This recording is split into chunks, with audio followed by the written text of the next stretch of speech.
Yon, what's up sa inyo mga koys? Welcome sa ating vlog and sa YouTube natin. Ngayon lang tayo nakapag-vlog. Meron tayo ditong Mio Aerox version 2. So, bago pa to sa akin mga koys, mga 1 month pa. And ito yung kulay niya, glossy. Yan.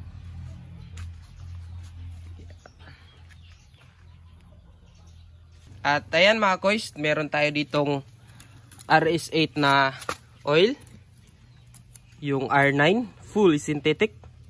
Mag-change na rin tayo ng gear oil scooter. Syempre RS8 din. Yan, 8090. Meron tayong measuring cup tsaka embudo. Syempre tools 17mm, 12mm. At ayan mga koys, tatanggalin na natin yung drain bolt.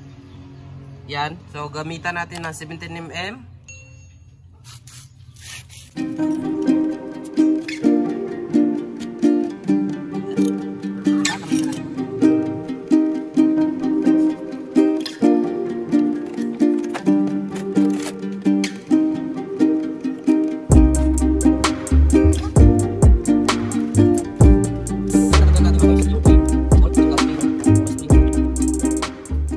Nilugan din natin yung dipstick. Tapos na natin na drain yung oil. So wala naman sigurong tumutulo na oil na. And tatakpan na natin. Lalagyan na natin ulit yung drain bolt. So ayun mga guys, lagyan natin yung drain bolt. Yan. Hindi natin masyado higpitan mga guys.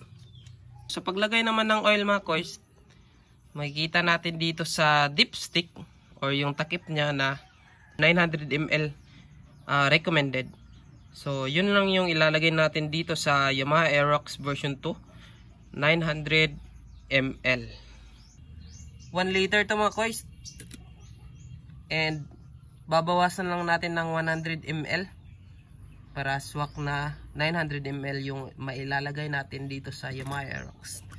So meron tayong measuring cup dito. Merong nakalagay 100 ml. So dito natin ilalagay yung pagbawas natin.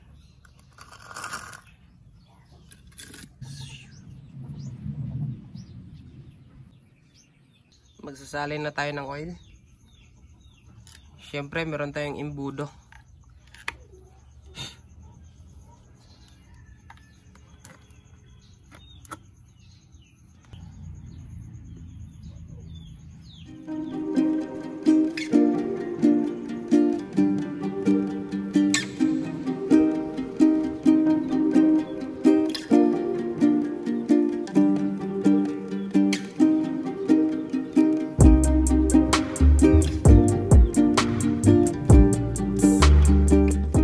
Dito naman tayo sa gear oil. So magpapalit din tayo ng gear oil. Syempre RS8 din yung oil na ipapalit natin. Magdi-drain lang muna tayo ng oil.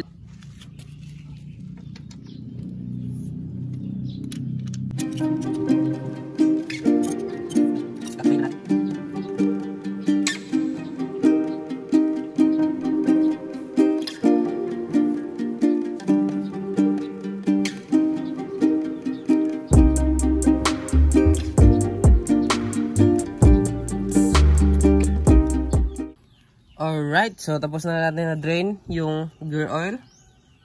Yan ang laman niya, medyo maitim na mga koys. And gamit na gamit yung gear natin. Gear oil. Yan. Tapos measuring cup. Babawasan lang natin to ng 20 ml. Yung approximately na ilalagay natin dito sa gear oil ng version 2 Yamaha Mio Aerox is 100 ml lang mga koys.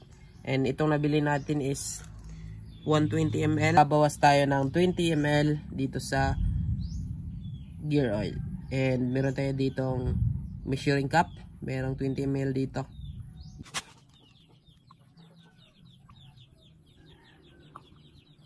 Okay, 20 ml. At ayan mga koys, ibabalik na natin yung drain bolt.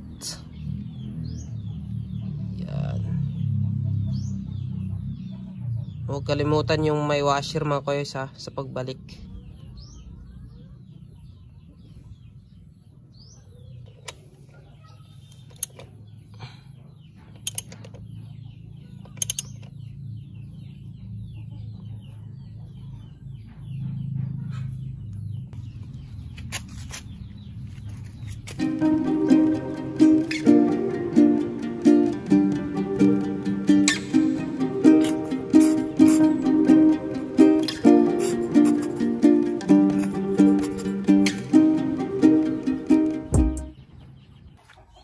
Right, i-start natin mga koys.